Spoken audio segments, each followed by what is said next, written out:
O Evangelho de João ele se diferencia dos outros evangelhos que são denominados de sinóticos, pois eles apresentam as mesmas narrativas, mas com perspectivas diferentes. Então você vai ver no Evangelho de Mateus, de Marcos, de Lucas, às vezes as mesmas histórias, porém com ênfases diferentes, cada um ao seu estilo, né? Nesse sentido, o Evangelho de João, ele não se preocupa muito com a questão cronológica dos fatos. A ênfase de João é uma ênfase teológica. João escreve o seu Evangelho num tom apologético, ressaltando a divindade de Jesus, assim como também a sua encarnação. E essa última questão da encarnação de Jesus, da sua humanidade, foi uma defesa muito forte de João em relação aos chamados gnósticos, que era um movimento do início do cristianismo, que via o mundo a partir de uma dualidade e tinha uma tendência de negar a matéria, dizendo que a matéria era algo ruim. João ele narra o seu evangelho apresentando 7 milagres como sinais para apontar, então, para a divindade de Cristo e assim como a sua messianidade. É interessante que o número 7 na Bíblia tem um sentido de plenitude, é um número bem emblemático. E também no Evangelho de João, na teologia joanina, pois ele é o autor do Apocalipse, que também tem uma sequência de 7 sendo apresentado. O contexto que nós acabamos de ler, essa passagem que nós acabamos aqui de ler, né, ela nos mostra que o contexto anterior, um dos primeiros sinais foi realizado por Jesus, que foi um milagre nas bodas de Canaã, quando Jesus transformou a água em vinho, abrindo assim, então, esses sinais, esses 7 milagres que Jesus vai realizar ao longo de todo o Evangelho, manifestando assim, então, a pessoa de Cristo. O texto em questão, ele nos mostra Jesus subindo a Jerusalém, no período da Páscoa, e é importante nós entendermos que um homem judeu, né, religioso, ele comparecia pelo menos 3 festas anuais na cidade santa, na cidade de Jerusalém. Independente de onde esse judeu estivesse, ele ia para Jerusalém por ocasião da Páscoa, por ocasião de Pentecostes e por ocasião da festa dos tabernáculos. Aqui nós estamos vendo a festa da Páscoa e Jesus subindo a Jerusalém. Então o texto nos mostra Jesus indo para o templo, e aqui nós encontramos Jesus ele tendo uma atitude que é um pouco diferente do que nós estamos acostumados. Jesus ele pega um chicote, ele joga a mesa dos cambistas, as mesas no chão, ele solta os animais, enfim. A gente imagina uma cena, geralmente nos filmes, né? Jesus ele bem revoltado, e a gente está acostumado a ver Jesus com aquela figura do manso e do humilde. Isso parece um tanto estranho para nós, diferente de tudo aquilo que nós temos o hábito de ver nos comportamentos de Jesus ao longo dos evangelhos. Há uma problemática aqui nesse texto, porque se você olhar, por exemplo, o Evangelho de Mateus, no capítulo 21, do verso 12 e 13, você vai ver que esse episódio ele acontece na última semana de Jesus, no período que nós celebramos, né, no calendário cristão, como sendo a Semana Santa, ali no momento derradeiro, ali, né, quando Jesus ele entra em Jerusalém, logo no dia seguinte tem esse episódio de Jesus entrar no templo e purificá-lo. E João apresenta logo no início do seu ministério. Então há um debate no sentido de, será que trata-se do mesmo episódio, do mesmo evento? Opa! Dá para colocar aí? A pergunta é, trata-se do mesmo episódio, ou seja, o mesmo evento, ou é um outro evento? Se Jesus ele iniciou o seu ministério purificando o templo, o que foi então a narrativa de Mateus, de Marcos e também de Lucas? Foi um outro evento ou foi uma outra maneira de narrar aquilo que aconteceu? Alguns intérpretes vão entender que devemos considerar 2 eventos distintos, por causa até de algumas particularidades que são apresentadas nesses evangelhos. Aí nós vamos então olhar aqui, né, esse episódio marcante, que mostra esse lado diferente de Jesus, esse lado de um Cristo que, embora ele seja manso, que embora ele seja humilde, nós vemos aqui Jesus Cristo de uma forma muito revoltada com aquilo que estava acontecendo. E é interessante que João, quando ele narra esse episódio de Jesus manifestando a revolta com o que estava ocorrendo, ele lembra do texto de Salmo que vai dizer: o zelo da sua casa me consumirá. E aí, então, nós vamos hoje meditar um pouquinho, né, nessa temática, né, o zelo de Cristo por Deus, o zelo de Cristo pelo Pai, da maneira como Cristo manifesta esse zelo. E eu quero te convidar, então, a pensar no primeiro ponto que essa passagem nos chama aqui a atenção.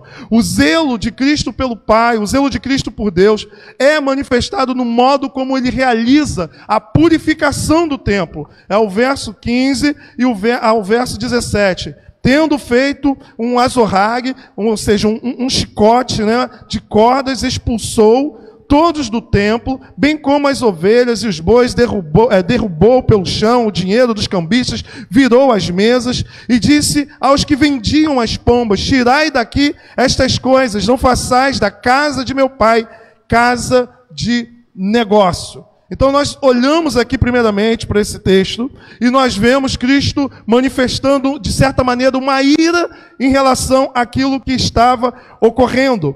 E é importante a gente pensar na questão do templo, o significado. Pois quando nós falamos de templo, a primeira imagem que vem na nossa cabeça é o templo de hoje, né? Uma igreja como nós nos reunimos hoje, que era algo completamente diferente naquela época. O templo era o centro da adoração do povo judeu. O templo, então, quando nós falamos de adoração, naquele contexto, no Antigo Testamento e nos dias de Jesus, o templo era o lugar separado para adorar a Deus, para fazer o sacrifício prescrito pela lei.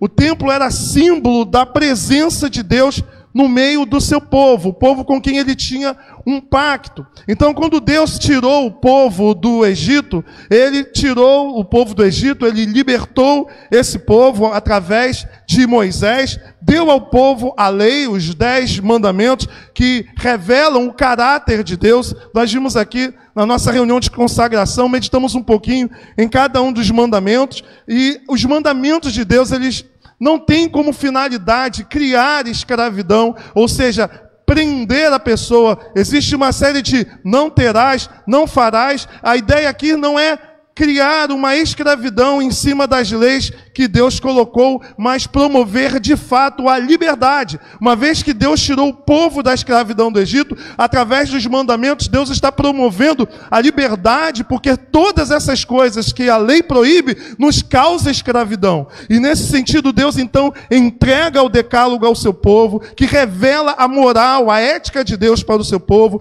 e ele então vai conduzir o seu povo para a terra prometida. Mas mesmo na condução, Deus ele ordena a construção do tabernáculo. O tabernáculo era símbolo da presença de Deus. Era Deus no meio do seu povo. Havia toda uma prescrição do modo como o povo deveria montar o tabernáculo, quando o tabernáculo fosse desmontado e conduzido, porque o povo, ele era um povo andante, peregrino, tinha também toda uma maneira de se fazer as coisas. E nós vemos aqui então depois a construção do templo com Salomão ao longo da Bíblia, e percebemos que o templo, seja o tabernáculo, ou seja a construção, né, de Salomão e depois de Herodes, nós sabemos que o templo ele é sinal de que Deus está no meio do seu povo, desse Deus que tem um pacto, tem um relacionamento com esse povo. E o templo ele tem uma função específica, era o lugar de adoração, era o lugar de oração, era o lugar onde Deus era invocado. E o que estava acontecendo nos dias de Jesus? Eles estavam mudando, eles estavam pervertendo o sentido do templo. Os peregrinos, por exemplo, eles levavam várias moedas para comprarem os animais, eles levavam moeda e trocavam por animais para o sacrifício. E todo esse comércio acontecia num pátio que era destinado aos gentios, e que ao invés dos gentios, ao chegarem naquele lugar, encontrar a salvação sendo apresentada pelo povo judeu, Wisber, que é um comentarista bíblico, ele vai dizer que com muita dificuldade, se um gentil visitasse o templo naquele contexto, ele encontraria alguma verdade, ele encontraria tudo menos a verdade de Deus ali sendo manifestada, sendo pregada por eles. Porque aqueles homens estavam comercializando no templo. Então, o que acontecia? A lei prescrevia que o indivíduo ele poderia levar o seu animal para que esse animal pudesse ser sacrificado. Porém, havia ali vamos dizer, né, um relacionamento ali, qual o nome que se dá quando tem vou usar aqui a palavra treta mesmo. Havia uma treta ali, né, em que as pessoas, o sacerdote já tinha aquela galera que já estava esquematizado o esquema, essa era a palavra. Já havia ali um esquema em que as pessoas levavam o dinheiro, né? Porque os animais, se ela se apresentasse com um animal, certamente aquelas pessoas que iam avaliar se o animal servia para o sacrifício, eles reprovariam. Então, se você pensasse em levar o teu carneiro, chegava lá na hora, não, isso aqui está com defeito, isso aqui não pode ser sacrificado. Então, era muito mais viável saber que você teria o seu animal aceito se você já comprasse diretamente com eles. E o que acontecia? Eles supervalorizavam, ou seja, o animal passava a ter um valor muito grande, eles vendiam, eles lucravam com a venda daqueles animais para o sacrifício. William Hendricks vai falar sobre isso. Ele vai dizer o seguinte, que ele nos informa que cada adorador, na teoria, podia levar o seu animal, mas certamente ele seria reprovado pelos juízes, os vendedores privilegiados que enchiam os cofres do sumo sacerdote Anás. Então você tinha já um esquema em que o sumo sacerdote falava o seguinte, olha, eles vão comprar com você e já rolavam dinheiro por fora. Ou seja, o sistema estava corrompido, né? Completamente corrompido. Então, esses valores não eram valores, vamos assim dizer, razoáveis, era uma exploração ao povo que ia adorar, eram cobrados valores exorbitantes.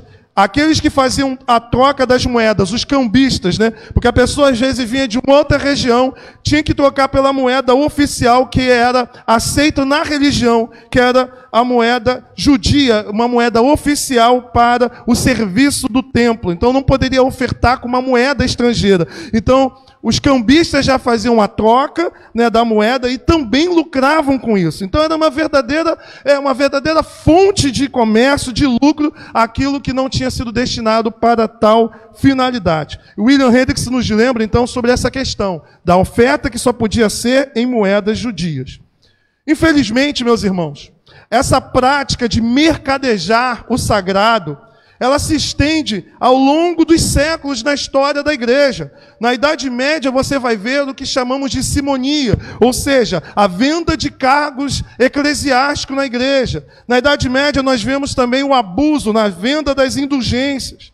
Hoje também muitas igrejas comercializam a fé. Muitas das vezes nós encontramos as igrejas fazendo campanhas onde você vende lenço ungido, você vende a semente do feijão que cura a Covid, você vende água do Jordão, você vende uma série de elementos promovendo ou prometendo curas, prometendo milagres, e nós sabemos que na verdade é uma exploração da fé daquelas pessoas.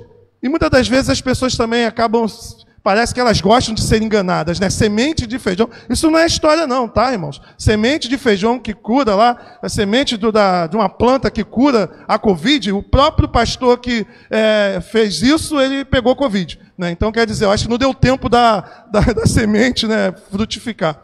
Então, percebemos com muita clareza que nós olhamos para a igreja hoje e ela tem se tornado, muitas das vezes, também parecido com o contexto em que Jesus ele faz a purificação. Cantores que cobram valores exorbitantes para cantar. Pregadores que só pregam com valores exorbitantes. Para aqueles que conhecem aí, né, o mundo gospel, nós temos assim conhecimento de coisas que nós não acreditamos ser verdadeiro. O evangelho tem se tornado uma fonte de lucro para muita gente. Muitas pessoas se tornam milionárias através do evangelho, entre aspas, evangelho. Em muitas igrejas, os púlpitos viraram balcões. Então, na verdade, em muitas igrejas, o púlpito virou uma fonte de negócio. E aí nós precisamos olhar para esse texto. A purificação que Jesus fez manifesta o zelo que ele tinha por Deus. E nós também podemos pensar no zelo que nós também devemos ter com as coisas do Senhor. Um segundo ponto aqui que o texto nos mostra acerca do zelo de Deus, né, o zelo de Cristo por Deus, está do verso 17 ao verso 21. Jesus mostra o seu zelo por Deus na sua entrega total. Veja o que está do verso 17 a 21, né? Lembraram-se os seus discípulos de que está escrito: o zelo da tua casa me consumirá. Perguntaram, pois, os judeus: que sinal nos mostra para fazeres estas coisas? Jesus lhe respondeu: destruí este santuário, e em 3 dias o reconstruirei. Replicaram os judeus: em 46 anos foi edificado este santuário, e tu em 3 dias o levantarás? Ele, porém, se referia ao santuário do seu corpo. Aqui nós encontramos Cristo manifestando, então, o seu zelo, e esse zelo que Cristo tem por causa da obra, por causa de Deus, levando ele ao próprio sacrifício. Ainda que houvesse, nos dias de Jesus, entre a liderança judaica, ainda que existisse, que houvesse remanescentes piedosos, a liderança de Israel, de modo geral, ela estava corrompida. A liderança de Israel estava completamente entregue. A hipocrisia, meus irmãos, dos falsos líderes, culminou na perseguição e na morte de Cristo. E, de fato, o comentarista Wisby vai dizer que o seu zelo, ou seja, uma vez que Cristo sendo zeloso pelas coisas sagradas, e aqueles homens que usavam o cargo, o ofício para lucrarem, culminou numa traição, culminou na sua morte. Portanto, nós podemos olhar para essa expressão: o zelo pela casa de Deus o consumiu, como tendo, de fato, o consumido, levando ele para a cruz. Cristo morreu exatamente por causa do seu zelo pelas coisas sagradas.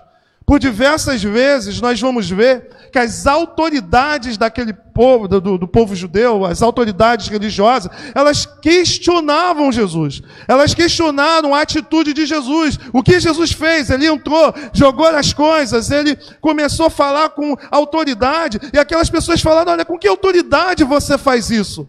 Por diversas vezes os líderes pediram sinais a Jesus para poder comprovar a autoridade. E Jesus, ele se negou a dar qualquer tipo de sinal, exceto ao sinal de Jonas, Mateus 12:39, que significa dizer: assim como Jonas ficou 3 dias e 3 noites no ventre de um peixe, assim também o Filho do Homem haverá de ficar 3 dias e 3 noites no seio da terra, diante dos sinais que os judeus pediram. Conforme nós vimos aqui também, no texto que foi lido pelo presbítero Johnny, falando sobre o escândalo da cruz, os judeus, eles pedem sinais, e o sinal é algo que pode levar o homem, na verdade, a finalidade do sinal é levar o indivíduo a enxergar para além do sinal, mas Jesus se nega a dar para esses líderes aquilo que eles pedem. Ele diz o seguinte: olha, vocês querem um sinal, eu vou dar um sinal. Ou seja, o sinal que Jesus daria é a sua própria morte,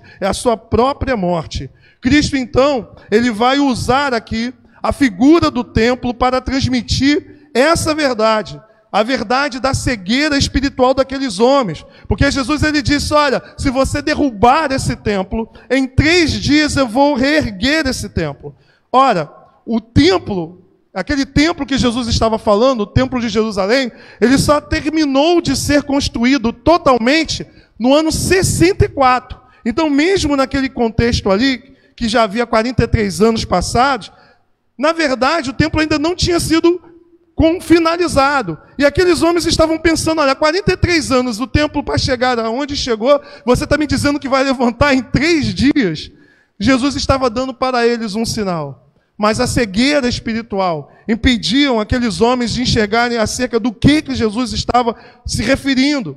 O Evangelho de João, Ele é marcado por sinais. Eu falei aqui para vocês, vários sinais são colocados. 7 para poder manifestar a totalidade, para provar quem de fato Jesus é. Mas é interessante que não só os milagres de Jesus, mas a própria conversa de Jesus com as pessoas com quem ele encontra ao longo do Evangelho de João, as pessoas elas mostram cegueiras espirituais. Por exemplo, você vai ver Jesus conversando no capítulo 3 com Nicodemos. E Jesus fala para Nicodemos que necessário é nascer de novo. E Nicodemos não entende nada do que Jesus está dizendo. Ele fala, olha, eu vou ter que entrar no ventre da minha mãe, nascer de novo sendo eu velho. Como que isso vai acontecer?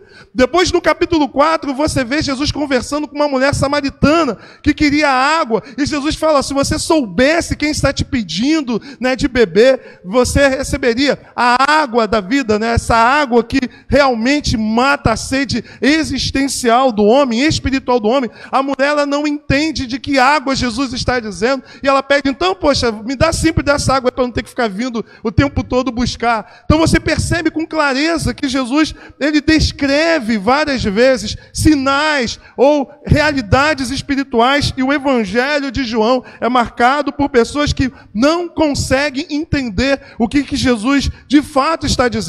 Principalmente quando Jesus vai dizer, quem comer a minha carne e beber do meu sangue tem a vida eterna, eles também não entendem e muitas pessoas deixam Jesus falando sozinho porque não conseguem entender a mensagem de Jesus. Era como se Jesus estivesse dizendo algo demais. Olha, tu és o Messias, Bom, os sinais que você realiza até aponta para a sua messianidade. Pô, é profeta. Sim, a gente vê que você fala em nome de Deus. Enfim, várias coisas eles entenderam que Jesus de fato era. E que era para seguir Jesus. Mas quando Jesus disse, olha, vocês precisam comer minha carne e beber meu sangue para ter vida, isso é demais. Isso é demais, isso já foi além da conta. Então você percebe com muita clareza, né, que no Evangelho de João, as pessoas com quem Jesus ele encontra, elas estão marcadas por uma cegueira espiritual. Assim como esses homens, Jesus fala, o sinal que vocês pedem, eu vou dar, que é a minha morte. E eles não estão entendendo. Eles acham que a derrubada do templo se trata do templo de pedra, mas Jesus estava falando do seu próprio corpo. É por isso que Paulo, no texto que nós acabamos de ler, ele vai dizer que a cruz de Cristo é escândalo para os judeus, porque eles jamais poderiam imaginar adorarmos um Deus que morreu da maneira que morreu. Terceiro e último ponto, o texto nos mostra que o zelo de Cristo por Deus, pelo Pai, é revelado no modo como Deus, como Cristo, ele restabelece o sentido da casa de Deus. Verso 16, vai dizer, e disse aos que vendiam as pombas, tirai daqui estas coisas, não façais da casa de meu Pai casa de negócio. Ou seja, o povo transformou, os líderes religiosos transformaram a casa de Deus numa casa de negócio. Não muito diferente da igreja ao longo dos séculos. Muitas das vezes, a igreja também tem feito do evangelho, das coisas sagradas, uma forma de obter lucro. E aí Jesus ele vai redefinir o sentido. Lá em Mateus 21, 13, que ele vai também narrar sobre a purificação do templo, Jesus disse, a minha casa será chamada casa de oração. Vós, porém, transformaram em covil de salteadores. Então você vai ver que o próprio Cristo, ele redefine o sentido da casa, o sentido do templo. Conforme já falei, o templo era o lugar da adoração, o lugar onde o povo da antiga aliança prestava o culto a Deus, o seu sacrifício ao Senhor. O Salmo 137, por exemplo, ele vai mostrar a tristeza que é estar privado do culto no templo. Porque o templo tinha esse sentido mesmo. O povo ele tinha que adorar no templo. Ali era o lugar onde foi estabelecido para a adoração na antiga aliança. Então, se você vê o Salmo 137, no verso 4, você vai dizer, como, porém, haveríamos de entoar o canto do Senhor em terra estranha? Aqui o salmista diz na ocasião em que os inimigos, os babilônicos, diziam, cantem aquele cântico alegre de Sião. E aí eles vão dizer, como que nós vamos cantar o cântico alegre de Sião se nós não estamos na casa de Deus, se nós não estamos em Jerusalém, se nós não estamos no lugar da adoração. Portanto, o templo ele tinha um significado muito forte, muito importante, diferente para nós hoje. Os falsos líderes perverteram o sentido do templo, do culto a Deus. O sagrado foi profanado ali. E não apenas o sagrado foi profanado, mas o profano foi sacralizado. Ou seja, aquilo que era errado se tornou a prática daqueles homens. Na nova aliança, meu irmão, nós não temos mais templo, no sentido de casa de Deus. Temos um templo onde nós nos reunimos para orar, para louvar, mas o templo na nova aliança é a igreja reunida, é a Assembleia de Deus, o povo reunido em nome do Senhor. Não há mais um lugar fixo de adoração. Tanto é que a mulher samaritana, no capítulo 3, vai perguntar: onde é o lugar que nós devemos adorar? E Jesus vai dizer que vem a hora, e a hora já havia chegado, que os verdadeiros adoradores não vão adorar nem nesse monte, nem naquele monte, mas adoram o Pai em espírito, em verdade. Na nova aliança, o templo somos nós. Cristo, quando falou que o templo haveria de ser derrubado e depois ser erguido, ele estava se referindo ao seu próprio corpo. Nós, como igreja, somos corpo de Cristo, portanto, o templo de pedra ou o tabernáculo na antiga aliança apontavam para a presença de Deus no nosso meio. O povo da antiga aliança caminhava com o tabernáculo presente entre eles. E quando eles fizeram um templo de alvenaria, o significado de que Deus está no meio do seu povo. Porém, Cristo é a presença de Deus no meio do seu povo. A própria palavra grega, lá em João capítulo 1, quando diz que o verbo se fez carne e o verbo habitou entre nós, a palavra grega ali é tabernaculou-se, ou seja, Cristo é o próprio Deus tabernaculado no meio do seu povo. E nesse sentido, a igreja é o povo de Deus, a igreja é o templo de Deus. Na nova aliança, então nós precisamos olhar para esse aspecto do zelo de Jesus pelas coisas do Pai, pelas coisas do Senhor. Nós precisamos olhar aqui agora a partir dessa nova perspectiva do que é a igreja hoje. Hoje as igrejas, elas têm profanado de diversas maneiras o templo, ou seja, a comunidade, a assembleia reunida. Todas as vezes que nós damos um sentido diferente daquele pela qual a igreja foi instituída, nós estamos, de alguma maneira, pervertendo o sentido do templo. Ou seja, todas as vezes que nós olhamos para as igrejas e vemos, por exemplo, a igreja abandonando o evangelho e querendo trocar o evangelho por uma espécie de ONG religiosa, ela está pervertendo o sentido do templo, ou seja, de ser igreja. É claro que a igreja, ela é uma agência que realiza a caridade e a ação social. Mas há muita igreja deixando de ser igreja, pregar o evangelho, para se tornar tão somente uma instituição religiosa, ou melhor, uma instituição social, de atendimento social. Muitas das vezes, quando o templo, que é a igreja hoje, deixa políticos subirem no púlpito para falarem, ela está pervertendo o sentido do ser igreja. Ou seja, quantas igrejas, quando chega um momento, época de política, você vê pastores colocando candidatos no púlpito. Isso é profanar. Isso é aquilo que Jesus criticou nos seus dias. Nós precisamos expulsar os vendilhões do templo. Ou seja, nós não podemos admitir a profanação do sagrado. Todas as vezes que nós vemos as igrejas promovendo campanhas que não têm fundamentação bíblica, conforme já foi falado aqui, é uma profanação, está pervertendo o sentido de ser igreja. Todas as vezes que nós vemos a palavra de Deus sendo mercadejada para ganhar novos adeptos, novos membros, nós estamos, de alguma maneira, manchando o templo do Senhor. Quantas vezes as igrejas, elas mudam o seu discurso simplesmente para não perder os seus membros. Quantas vezes nós deixamos de pregar a palavra de Deus para não ser ofensivo à vida errada de muita gente na igreja?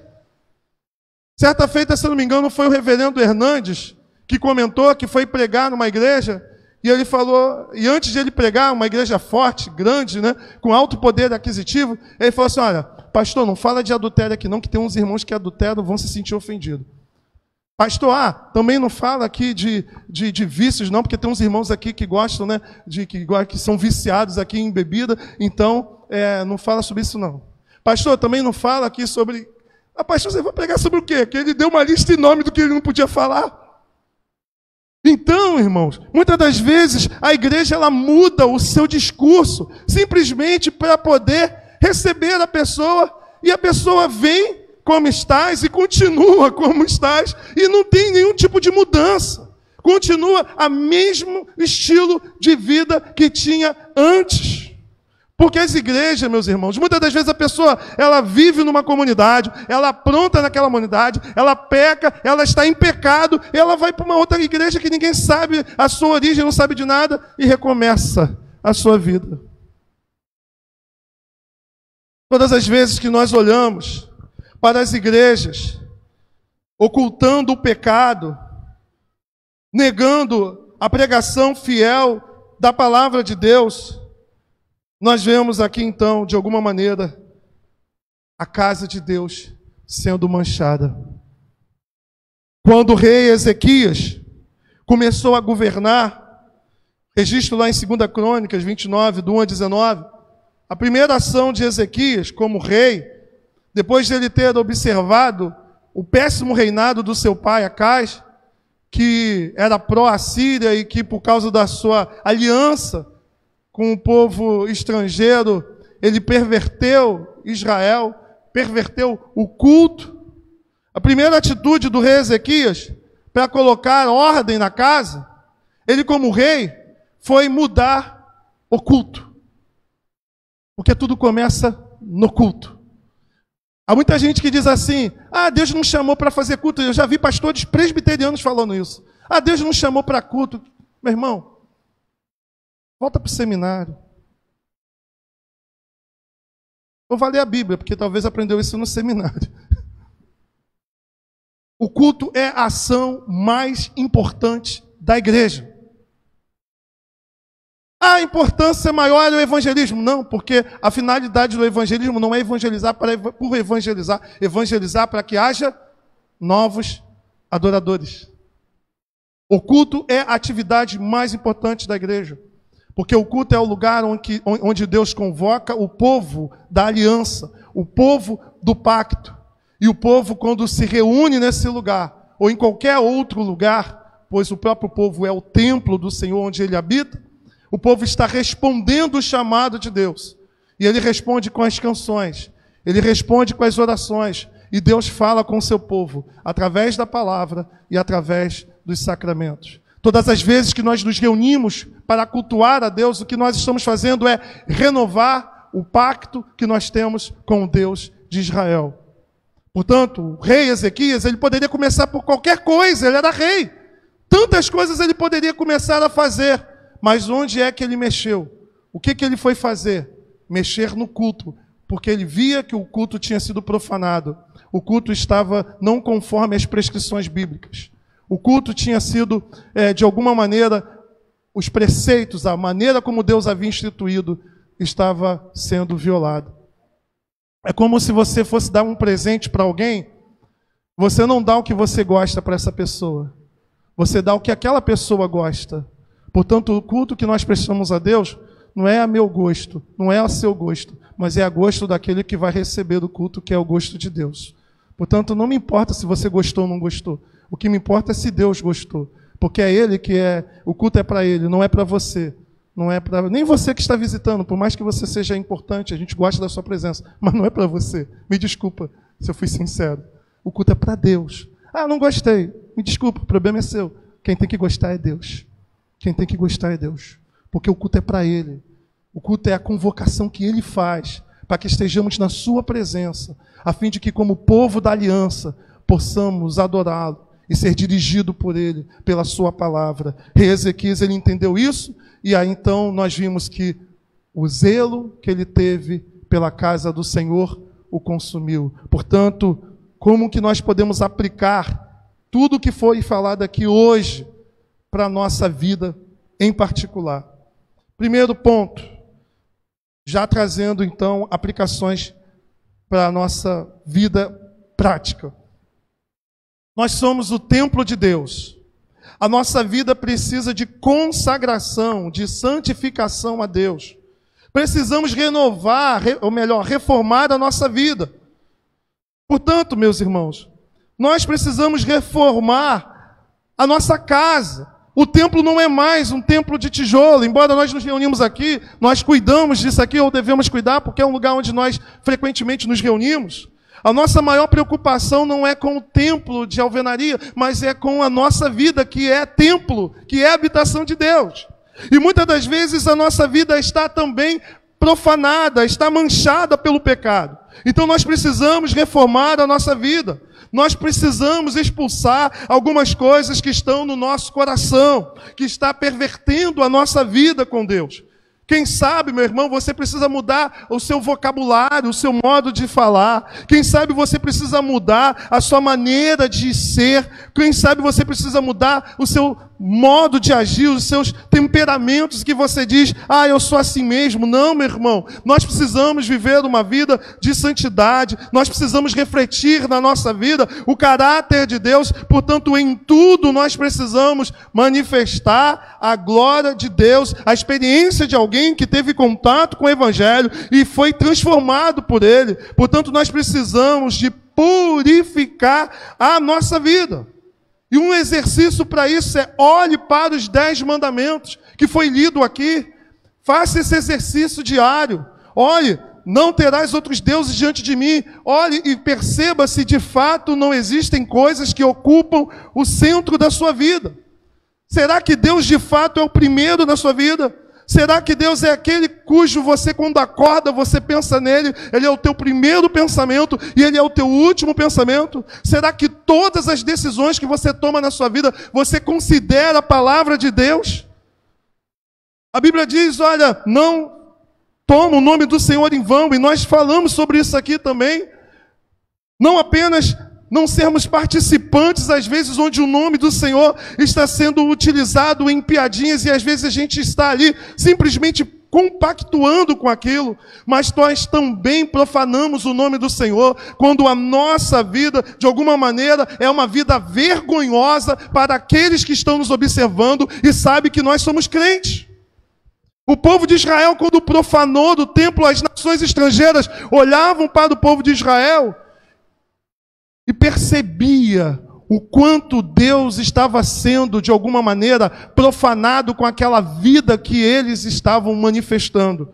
E foi por isso que Deus levou para o cativeiro. Muitas das vezes a nossa vida atrapalha pessoas de se converterem, sabia disso? Pessoas às vezes olham para você e dizem, ser crente como ele é? Ser membro dessa igreja? Precisamos purificar, meu irmão, o templo. A roupa que você usa, eu falei aqui pela manhã, eu não sou legalista, mas muitas das vezes você olha para crente e você não vê diferença alguma no tipo de roupa que usa com as pessoas que são do mundo. Promovem coisas que não convém a alguém que de fato conheceu o Evangelho.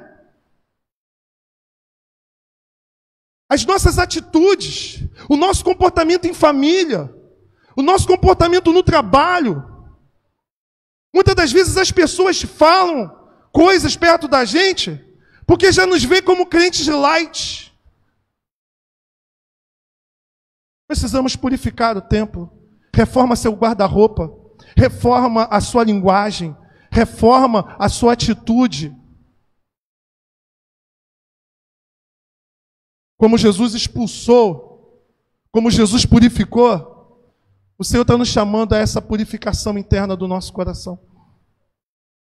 Segunda aplicação, precisamos ser zelosos pelas coisas de Deus como Cristo foi, e nos entregarmos plenamente a Ele, sem reservas.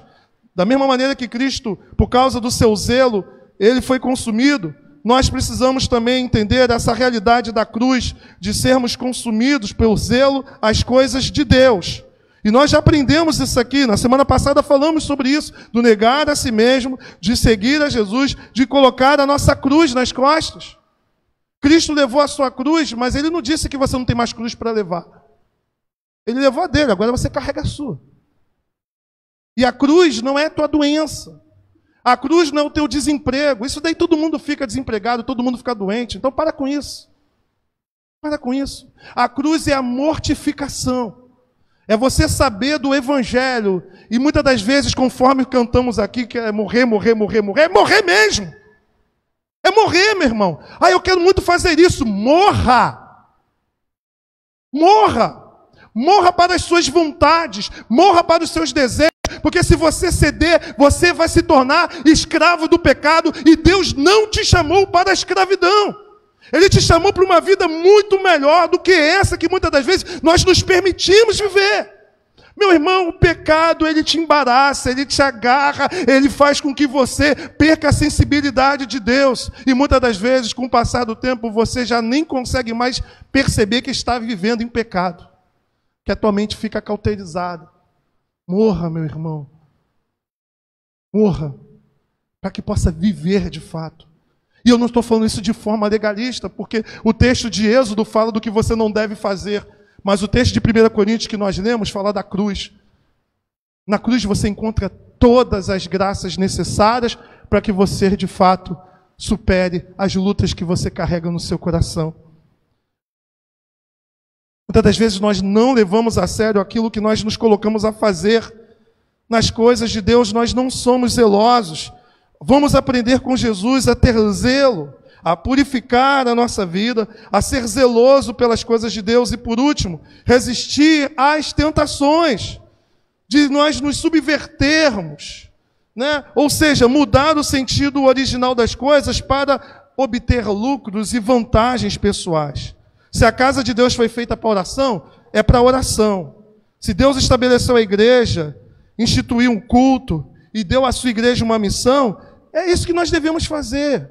Nós não devemos mudar o sentido das coisas para sermos agradados em alguma demanda que nós achamos que temos dentro de nós. Igreja não é ONG, igreja não é clube, igreja não é casa de show, igreja não é um lugar onde existe uma terapia coletiva, igreja não é um movimento político, igreja não é qualquer outra coisa a não ser casa de Deus, ou seja, templo de Deus, onde o Senhor, o Deus Altíssimo, habita no meio do seu povo, governa o seu povo, dirige o seu povo. Portanto, se você quer uma vida mudada, transformada, comece, meu irmão, a purificar o seu templo. Purifique o seu templo. Quais são os lixos que você carrega no seu coração, que você precisa tirar? Quais são os pecados que você carrega em seu coração, que se você continuar alimentando, ele vai se tornar maior do que você, e você não vai mais conseguir se livrar? Quais são as coisas que impedem você, de fato, de ser livre em Jesus? Livre. Não livre apenas nas canções, eu sou livre. Não, é livre de fato, para perdoar, para amar, para fazer o que é correto, para viver uma vida de santidade. Lembrando que todos esses imperativos só são possíveis porque existem os indicadores, ou seja, porque em Cristo Jesus nós temos todas as graças necessárias para podermos vencer o pecado que habita em nós. Fechemos os nossos olhos.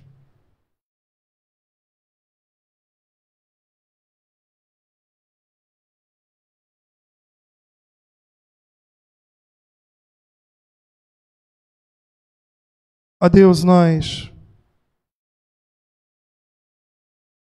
confessamos a Ti que somos pecadores, que somos carentes, ó Deus, da Sua graça perdoadora, assim como também da Sua graça santificadora.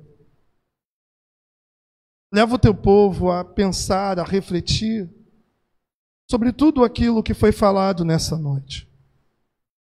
A necessidade de vivermos uma vida de santificação, a necessidade do Teu senhorio em todas as áreas da nossa vida, a necessidade de experimentarmos, de fato, uma caminhada cristã significativa, relevante. Que o Teu Espírito Santo agora trabalhe nos corações, mostrando aquilo que precisa ser mudado, aquilo que precisa ser sacrificado em nós. Quando olharmos para os mandamentos do Senhor, que possamos pensar se de fato temos honrado os nossos pais, se de fato nós não temos matado o outro, muitas das vezes com palavras que magoam, que ferem, que machucam, se não temos cobiçado as coisas alheias, se não temos adulterado, Senhor, ainda que em pensamentos. Quantas coisas, ó Pai, que carregamos dentro de nós e que muitas das vezes nós alimentamos e não queremos abandonar. Ajuda o Teu povo, Senhor. Que a graça que perdoa e que santifica possamos experimentar de forma tão sensível nessa noite. Que possamos sair com a convicção de que Tu tens nos chamado a uma vida melhor do que temos vivido, Pai. E quando nós falamos uma vida melhor, não tem a ver com bênçãos materiais, ainda que o Senhor também abençoa. Mas estamos falando, Pai, de vida qualitativa, que tem a ver com ser e não com ter. Abençoa-nos, ó Deus. Quebranta-nos nessa noite. Fale profundamente aos nossos corações. Em o nome de Jesus. Amém.